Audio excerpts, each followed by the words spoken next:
नमस्कार, मंडल news bulletin में आपका स्वागत है। आइए पेश करते हैं आज के कुछ प्रमुख व मुख्य समाचार।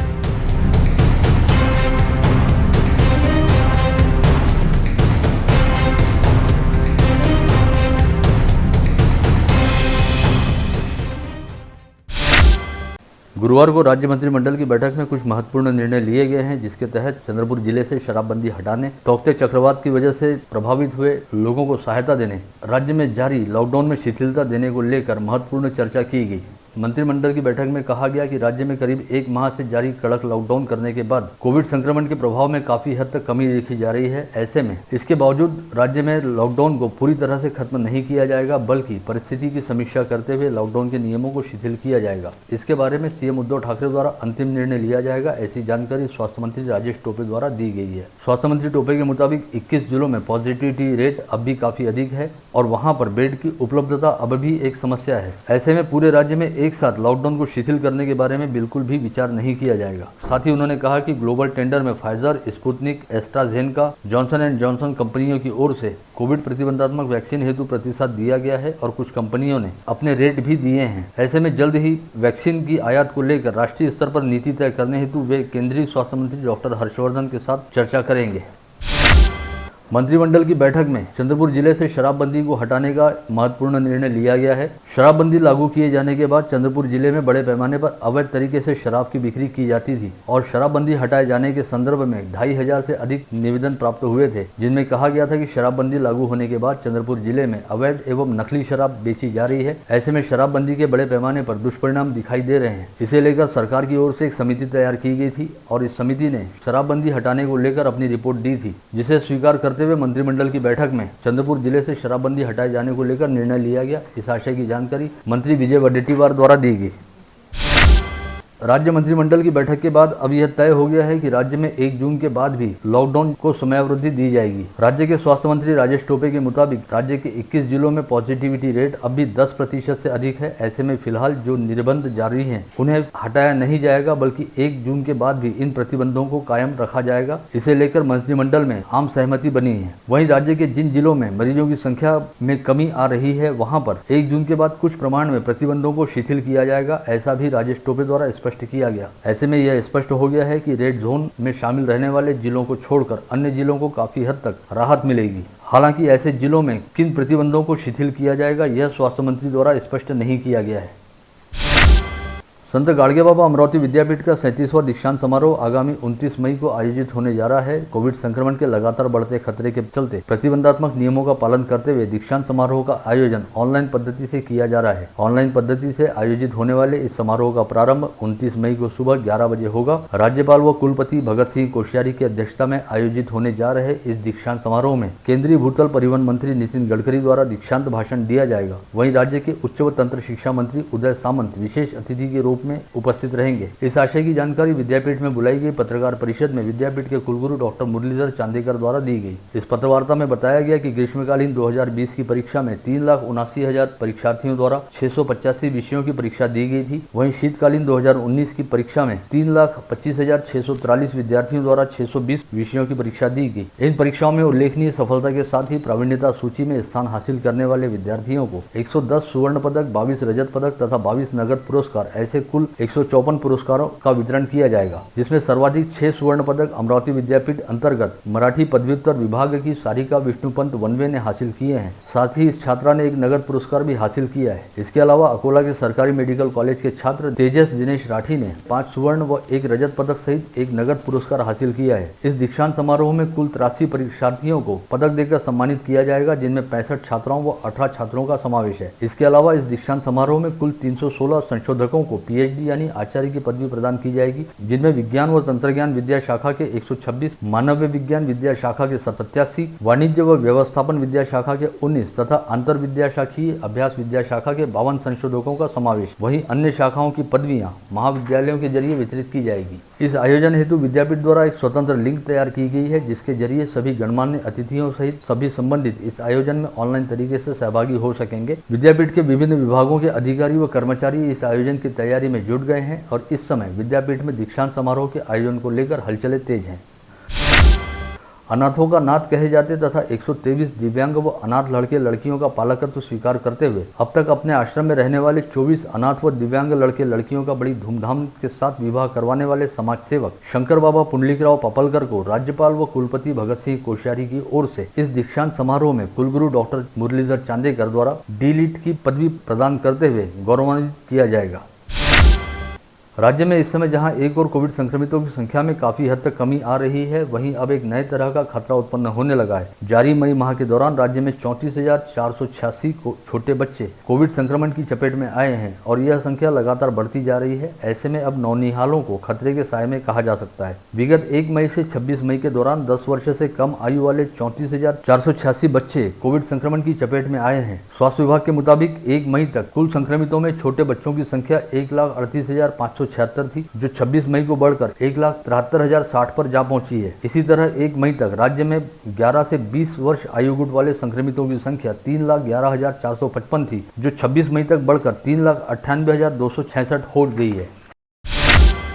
जिले के कुल 48 सरकारी व निजी कोविड अस्पतालों तथा कोविड हेल्थ केयर सेंटरों में इस समय 50% से अधिक बेड रिक्त पड़े हैं। इसे एक तरह से जिले में लगातार कोविड संक्रमण की सुस्त होती रफ्तार का उदाहरण कहा जा सकता है। साथ ही यह एक तरह से जिले के लिए दिलासादायक स्थिति भी है। अमरावती जिले के विभिन्न कोविड अस्पतालों में कोविड संक्रमित मरीजों को भर्ती करने हेतु कुल 2,515 बेड की व्यवस्था उपलब्ध कराई गई है, जिसमें से इस समय आधे से अधिक यानी 1,347 बेड रिक्त पड़े हैं और केवल 1,168 बेड पर कोविड संक्रमित मरीजों को भर्ती रखा गया है। गत रोज अमरावती संभागों को स्वास्थ्य महकमे की ओर से 91,000 कोविड प्रतिबंधात्मक वैक्सीन की खेप प्राप्त हुई थी, जिसमें कोवैक्सीन के 13,600 और कोविशील्ड के 78,000 डोज का समावेश था। इसमें से अमरावती जिले को सर्वाधिक 24,000 वैक्सीन की खेप प्राप्त हुई, जिसमें 20,500 कोविशील्ड व 3,500 कोवैक्सीन का समावेश है। वैक्सीन की इस नई खेप के जरिए अमरावती जिले के 100 टीकाकरण केंद्रों पर वैक्सीनेशन का काम शुरू हुआ, जिसके तहत अमरावती मनपा क्षेत्र अंतर्गत 10 टीकाकरण केंद्रों पर गुरुवार 27 मई को 45 वर्ष से अधिक आयु वाले लाभार्थियों को कोवैक्सीन का दूसरा डोज लगाया जाना शुरू किया गया है। वहीं जिले के तहसील क्षेत्रों में स्थित 90 टीकाकरण केंद्रों पर कोविशील्ड वैक्सीन का पहला व दूसरा डोज लगाया जाना शुरू किया गया है। 2 दिन पहले तक अमरावती जिले में 4,04,000 नागरिकों को कोविड प्रतिबंधात्मक वैक्सीन का पहला व दूसरा डोज लगाया जा चुका था। वहीं बीती शाम तक यह आंकड़ा 4,10,688 पर जा पहुंचा है। यानी बीते 2 दिनों के दौरान जिले में लगभग 6,000 कोविड प्रतिबंधात्मक डोज लगाए गए। जिले में इस समय तक पहला डोज लगवाने वालों की संख्या 3,13,631 है, जिसमें से 97,057 लाभार्थियों ने वैक्सीन का दूसरा डोज भी लगवा लिया है। साथ ही गुरुवार को जिले के 100 टीकाकरण केंद्रों पर कोविड प्रतिबंधात्मक वैक्सीन लगाए जाने का काम हुआ, जिसे लेकर अनुमान है कि गुरुवार को एक दिन के दौरान करीब 8,000 लाभार्थियों को प्रतिबंधात्मक वैक्सीन का डोज लगाया गया। साथ ही शुक्रवार व शनिवार को भी टीकाकरण का कार्य जारी रहेगा। जिले में धीरे धीरे कोविड संक्रमण की रफ्तार सुस्त होती दिखाई दे रही है। गुरुवार को लंबे समय बाद संक्रमितों की संख्या 500 के स्तर से नीचे रही और आज 455 नागरिकों की कोविड टेस्ट रिपोर्ट पॉजिटिव आई है। इसके साथ ही जिले में कुल संक्रमितों की संख्या बढ़कर 90,530 पर जा पहुंची है। गुरुवार को 24 घंटे के दौरान जिले के कोविड अस्पतालों में कुल 17 कोरोना संक्रमितों की मौत हुई, जिनमें 12 स्थानीय मरीजों सहित बाहरी जिलों के 2 मरीजों का समावेश रहा। जिले में कोरोना मृतकों की संख्या बढ़कर अब 1,414 पर जा पहुंची है। साथ ही बाहरी जिले के 170 मृतकों को जोड़कर यह आंकड़ा 1,584 पर जा पहुंचा है। स्थानीय मृतकों में मनपा क्षेत्र के 2 व ग्रामीण क्षेत्र के 13 मरीजों का समावेश है। इसके अलावा गुरुवार को जिले के कोविड अस्पतालों से 870 मरीजों को कोविड मुक्त हो जाने के चलते डिस्चार्ज दिया गया। जिले में अब तक कुल 82,567 संक्रमित मरीज कोविड मुक्त हो चुके हैं। इस समय जिले में कुल एक्टिव पॉजिटिव मरीजों की संख्या 6,549 है, जिनमें मनपा क्षेत्र के 1,667 तथा ग्रामीण क्षेत्र के 4,872 मरीजों का समावेश है। इसके अलावा इस समय 1,540 मरीजों का विभिन्न कोविड अस्पतालों में इलाज चल रहा है। साथ ही मनपा क्षेत्र में 1,248 व ग्रामीण क्षेत्र में 3,761 मरीज होम आइसोलेशन में रखे गए हैं। अमरावती जिले के लिहाज से सबसे बड़ी राहत वाली खबर यह है कि बीते 24 घंटे के दौरान 6,084 नागरिकों की कोविड टेस्ट की गई, जिसमें से मात्र 7.47% लोगों की ही टेस्ट रिपोर्ट पॉजिटिव आई है। वहीं गत रोज भी 9% से कम पॉजिटिविटी रेट था। इसके अलावा इस समय कोविड संक्रमित मरीजों के कोविड मुक्त होने का प्रमाण भी 91.20% तक पहुँच गया है। इसे एक तरह से अमरावती जिले के लिए काफी राहत वाली स्थिति कहा जा सकता है, क्योंकि अब रिकवरी रेट का प्रमाण बढ़ रहा है और पॉजिटिविटी रेट का स्तर घट रहा है। जिले में फरवरी माह से कोविड संक्रमितों की संख्या बढ़नी शुरू हुई। ऐसे में मरीजों को ऑक्सीजन की कमी या किल्लत का सामना न करना पड़े, इस हेतु पीएम केयर फंड से अप्रैल माह के दौरान अमरावती जिले को 80 वेंटिलेटर प्राप्त हुए, जो बेहद अच्छी स्थिति में है और आवश्यकतानुसार सभी कोविड अस्पतालों व हेल्थ केयर सेंटरों में लगाए गए हैं। ऐसी जानकारी जिला सामान्य अस्पताल के इंचार्ज योगेश वाडेकर द्वारा दी गई है। इस बारे में बताया गया है कि कोविड संक्रमितों के इलाज हेतु पीएम केयर फंड से एक ही चरण में 80 वेंटिलेटर प्राप्त हुए और ये सभी वेंटिलेटर केवल सरकारी अस्पतालों को ही दिए गए हैं। हाल ही में जिला पालक मंत्री यशोमती ठाकुर ने सुपर कोविड अस्पताल व जिला सामान्य अस्पताल का दौरा करते हुए यहां पर प्रयोग में लाए जा रहे वेंटिलेटरों का मुआयना किया और सभी वेंटिलेटर अच्छी स्थिति में हैं और बराबर काम कर रहे हैं, इसकी पुष्टि खुद पालक मंत्री यशोमती ठाकुर द्वारा की गई। जिले की सभी कृषि उत्पन्न बाजार समितियों, होलसेल व फुटकर सब्जी व फल मंडी सहित सभी छोटे बड़े बाजारों में केवल थोक व फुटकर विक्रेताओं को ही जाने की अनुमति रहेगी और ग्राहक इन बाजारों में सीधे प्रवेश नहीं कर सकेंगे। इसके अलावा बाजार में प्रवेश करने वाले सभी विक्रेताओं को अपने दुपहिया व चार पहिया वाहन बाजार से बाहर ही पार्क करने होंगे, ताकि बाजार के भीतर अनावश्यक भीड़भाड़ न हो। इस आशय के निर्देश जिलाधीश शैलेश नवाल द्वारा जारी किए गए हैं। ब्रेक द चेन अभियान अंतर्गत नए प्रतिबंध जारी करते हुए कहा गया है कि 2 टन की क्षमता रहने वाले वाहनों की आवाजाही को बाजार परिसर में आने जाने की अनुमति रहेगी, लेकिन इससे अधिक क्षमता वाले वाहनों को सुबह 6 से दोपहर 2 बजे तक बाजार परिसर में आने जाने की अनुमति नहीं दी जाएगी। जिलाधीश द्वारा जारी आदेश में कहा गया है कि सामान्य ग्राहक रहने वाले नागरिकों ने अपने घरों के आसपास स्थित दुकानों से ही खरीदारी करनी चाहिए, क्योंकि अब इतवारा बाजार व सक्करसाज जैसे थोक बाजारों में ग्राहकों को खरीदारी के लिए प्रवेश नहीं दिया जाएगा। इस समय काफी तेज और उमस भरी गर्मी पड़ रही है और चिलचिलाती धूप की वजह से हर किसी का जीना मुहाल हो गया है। ऐसे में वडाली तालाब परिसर के इर्द गिर्द रहने वाले बच्चे रोजाना दोपहर के समय तालाब के ठंडे पानी में छलांग लगाते हुए तैराकी का आनंद लेने के साथ ही गर्मी से छुटकारा पाने का भी प्रयास करते हैं।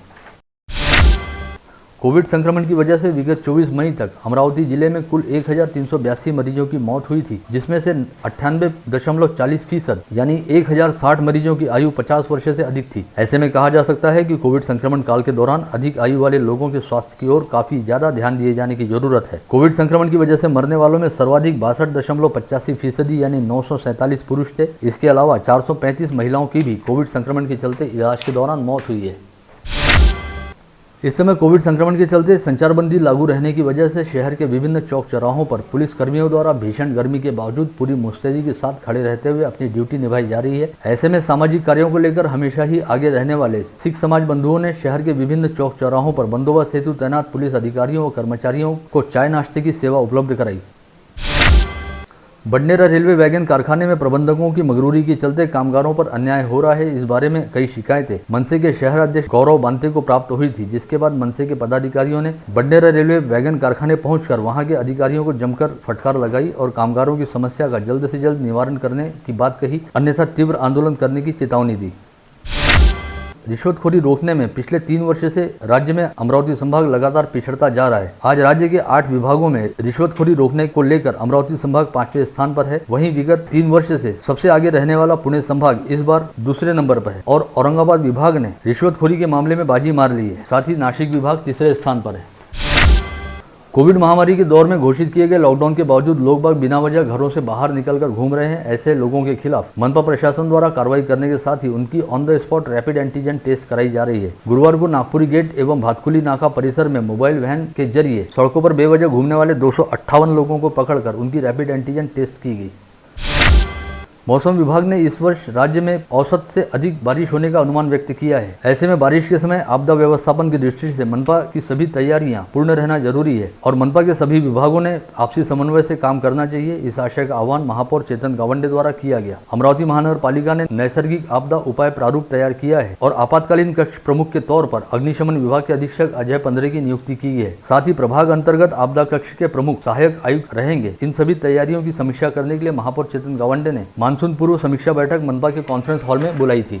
आणि त्याची विल्हेवाट लावा। एक दुसरा बबलू भाऊंनी सूचना दिलेली आहे की ज्या नाल्याच्या बाजूला दाट वस्ती आहे तर तिथलं नाल्यातलं पाणी वस्तीमध्ये गेलं नाही पाहिजे, या दृष्टीने उपाययोजना करून ते क्लीन झालं पाहिजे। एक करा।